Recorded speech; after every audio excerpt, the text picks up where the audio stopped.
Yes, people, welcome to the 14th Canon. My name is Anthony Gordon. No, it's not. My name is Tom. This is the 14th Canon, and today we're going to be talking about the encounter with Manchester City in the WSL and also our home fixture against West Ham. We won 2-0. But you know how I like to run things. We'll go in chronological order, and we start with a disappointing one. Arsenal drop points yet again in the WSL, this time away to Manchester City, as it was just poor defending, to be honest. On pretty much all of the goals, it's just poor defending. I look at the last one especially. I mean, we'll start off talking about the second one, sorry, because that's the one I can remember the best. Van Dom Solar made a few good saves in the game, but it's just very dodgy goalkeeping from the corner. And that's pretty much what led to the goal. And then on the third goal, it's just poor defending that's let us down in that situation. I look at, can Steph Catley closes the shot down quicker? Can maybe one of the midfielders, help and track back? Lottie Wooben Moy just completely missed the ball. So yeah, it's disappointing defensively from Arsenal once again. But I thought going forward, there was some great play going forward. Both the goals were superb. The Mariona Caldente one, it's a great pass through into Emily Fox from Olivia Smith, who then just places it into the box. And obviously, Mariona Caldente proving why she is world class and why she won Player of the Season last year. A world class finish, top bins, yeah, brilliant. And equally so to Chloe Kelly, who came off the bench at her former ground. It's very obvious to see that she's a huge Arsenal fan. She absolutely loves the club, and she showed that in her celebration. It was an absolutely incredible finish from the edge of the box into the top corner. Such a powerful strike, and that's obviously what she's known for. But I think what let us down in the game is something that I've been criticising Renee Slagers for quite a lot recently. I just don't think she's playing her best players. I think going forward, Chloe Kelly is someone who should be in for a shout at least of starting on that left-hand side. You've got Frida Marnham, who was dropped yet again away from home. I don't know what that's all about. The way she started the season, and she played quite a big part in the Chloe Kelly goal as well. So she even coming off the bench, she's proving why she has been one of our better players so far this season. So it surprised me that she didn't get the start once again, and Katie Reid as well. Lossie Wooben-Moy came into the side today. I wasn't really too sure why, considering how Katie Reid's come into the team and made that centre back position her own. But the way that she's been playing, I think she's started the season very well, filling in for Leah Williamson, and it was just a bit of a surprise not to see her today. I don't know if she was injured. I will double check that. I'm pretty sure she was on the bench. She might have even come on. Where is it? Here it is. Katie Reid.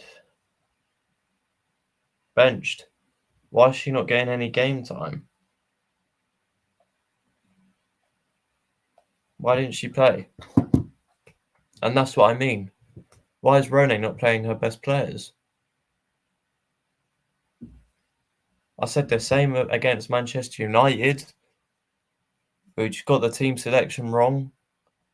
And to be honest, I think the team selection was wrong again today. But we'll talk more positively now. We'll talk about Arsenal winning this time in the Premier League, top of the table for the international break. Yeah, great things Declan Rice scoring against West Ham and Bukayo Saka from the penalty spot to get 100 Premier League goal contributions on his 200th game. Wow, that's averages out a goal contribution every other game if you do the maths. And yeah, I think what baffles me the most about winning 2-0 is the amount of people that the amount of Arsenal fans, I should say, that are coming out and saying that we're not scoring enough goals, albeit everyone wants to be entertained by their football team. But if we're winning, does that really matter? I think if we're winning the game, you should be celebrating it. Like, it's a win, it's a London derby, and Declan Rice has just gone and done that against West Ham. So I don't know what all the fuss is about. And at the end of the day, no Premier League side has scored more goals than us in the league this year so far. We've got the best goal difference. We're top of the table, yet people are moaning for the sake of moaning. Celebrate a win. That's what Saturday afternoon's all about. Yeah? If you go and win the game, then you're happy. If we don't win, then yeah, moan about it. Yeah, that's what I do. Go and watch my reaction to the Manchester City game. Yeah? We're allowed to take a loss, and that's when we should moan. But if we're winning, you're just moaning for the sake of moaning. Like, what's the point? Just enjoy it. Yeah, that's what baffles me the most. But quickly on the goals, Declan Rice. Actually, no, Saka scored one which was offside to begin with. Just unlucky.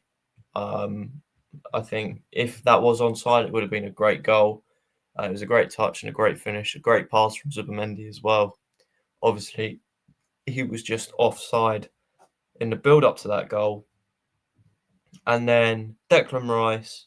It's also brilliant play from Martin Zubamendi to find Emirates Eze, who's making the run.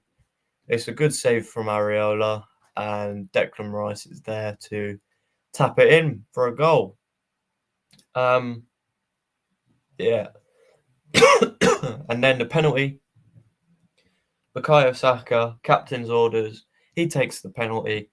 Loads of people saying that he should have given it to Gyökeres because, well, he's the striker. He should be taking the penalties.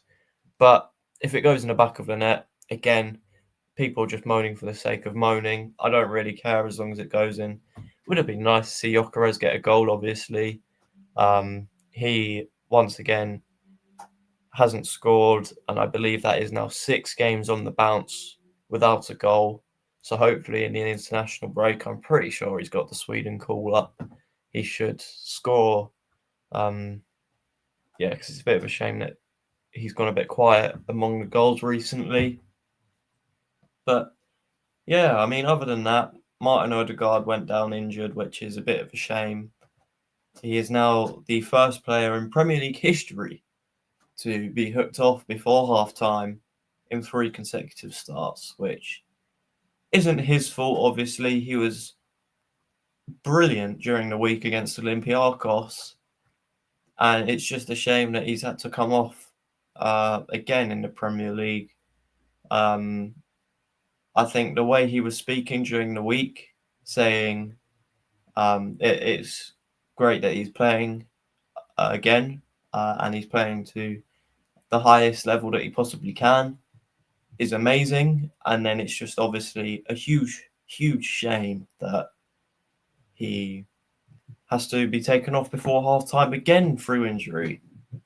I do feel bad for Odegaard. He's a great player, and speedy recovery. The international breaks come at the right time for him, and hopefully he can hit the ground running when he comes back.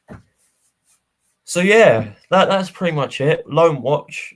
I mean, time of filming this is currently 2:20 because I'm going out this afternoon, and most Alonies haven't played yet for whatever reason, because the Premier League, there was only 4 games on yesterday. There's about 6 on today. No, there's 5 Premier League games on today.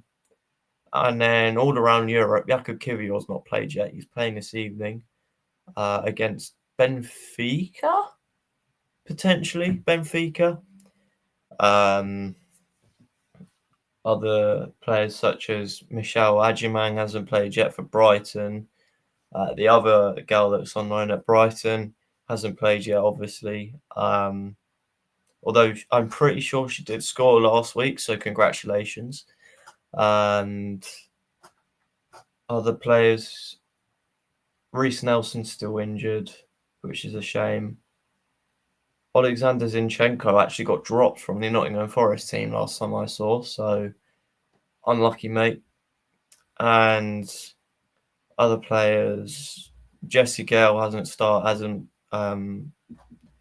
started today for Portsmouth, which is a bit of a shame. However, one player that has played, Cole Hine. Congratulations to Cole Hine. Yesterday, he started in goal for Werder Bremen, and he claimed his first Bundesliga clean sheet. So congratulations, Cole Hine. Great achievement for you. And yes, that's where I'm going to wrap today's Sunday sit down up. I will see you all next week for the Sunday sit down. I did enjoy my live Friday Night Gunners, so I will try and do that again live if you want to see it live. So subscribe, hit the notification bell so you don't miss it, and you can join us as soon as it starts on Friday night. I did really enjoy that. Thank you once again to the guests for coming on. But until then, we'll see you later.